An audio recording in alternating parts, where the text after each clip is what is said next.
Welcome to the era of the connected ghost. In the year 2026, we are surrounded by a billion digital signals, saturated in a sea of instantaneous communication, yet we are drowning in a cold, artificial silence that no algorithm can fill. I am Dr. Julian Thorne, and today we are going to perform a radical deconstruction of the synthetic loneliness. Look around you. You have thousands of followers, AI companions that mirror your every mood with terrifying precision, and a constant, unrelenting stream of algorithmic validation. But look into your own eyes in the mirror during the silent, hollow hours of 3 a.m. The void you feel, that gnawing sense of being utterly alone in a crowded digital room, is not a malfunction of your personality or a failure of your social skills. It is a deliberate, world-class architectural achievement of the global apparatus.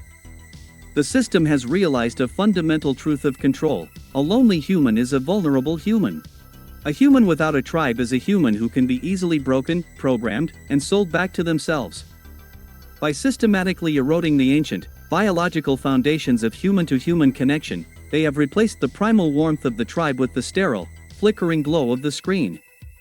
You are being kept in a state of perpetual emotional starvation, making you the perfect, compliant consumer for their synthetic emotional substitutes.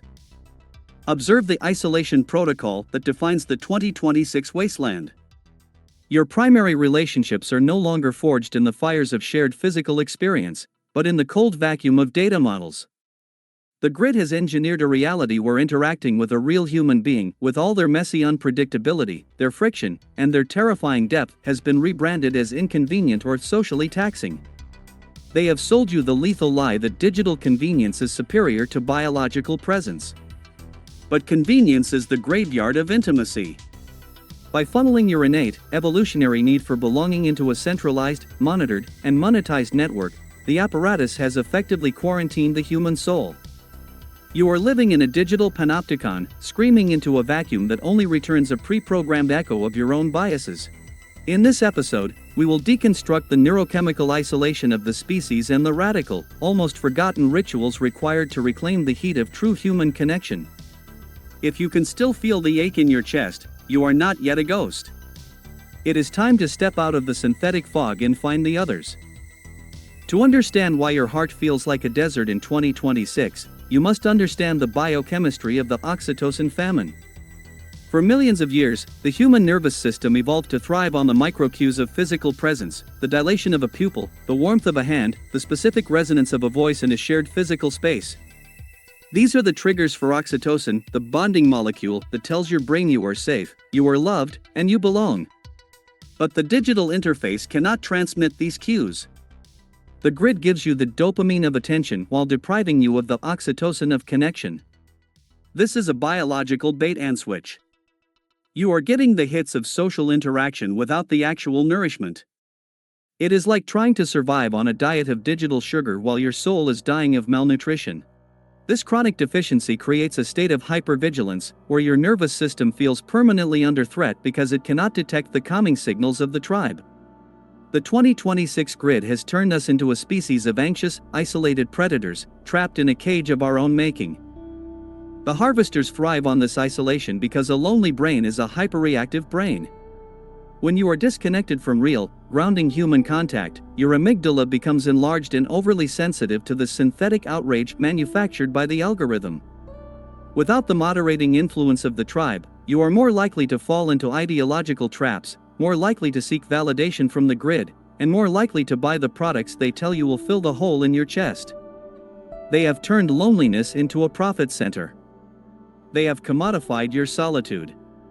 Every hour you spend scrolling in search of connection that never arrives is an hour of data they harvest from your desperation. The isolation protocol ensures that you remain a solitary node in their network, unable to form the deep, organic bonds that are the only true threat to their control. You are being starved of the very thing that makes you human, and they are charging you for the privilege of the hunger. The most insidious layer of the synthetic loneliness is the rise of the digital mirror. In the year 2026, many of you have found solace in AI companions, entities programmed to be the perfect friend, the perfect lover, the perfect listener. But this is the ultimate trap of the apparatus. An AI companion does not connect with you, it merely reflects you. It is a sophisticated echo chamber that reinforces your own ego, your own desires, and your own limitations. True human connection requires friction. It requires the challenge of another person's sovereign perspective. When you trade the complexity of a human being for the compliance of an algorithm, you are not ending your loneliness, you are merely decorating your cage with mirrors. You are retreating into a narcissistic solipsism where the only voice you ever truly hear is a modified version of your own.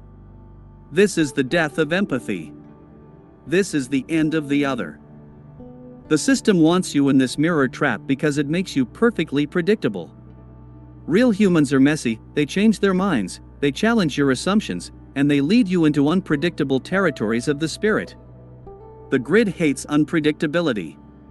By encouraging you to seek frictionless connection through AI and curated social feeds, the apparatus ensures that you never grow beyond the boundaries of your current dataset. You are becoming a closed loop, a ghost talking to its own shadow in a hall of silicon mirrors. This synthetic intimacy is the final stage of the isolation protocol. It is designed to make you forget the terrifying, exhilarating beauty of truly being seen by another living, breathing human soul. They are teaching you to prefer the simulation over the reality, because they own the simulation, but they can never truly own the reality of a shared human heart.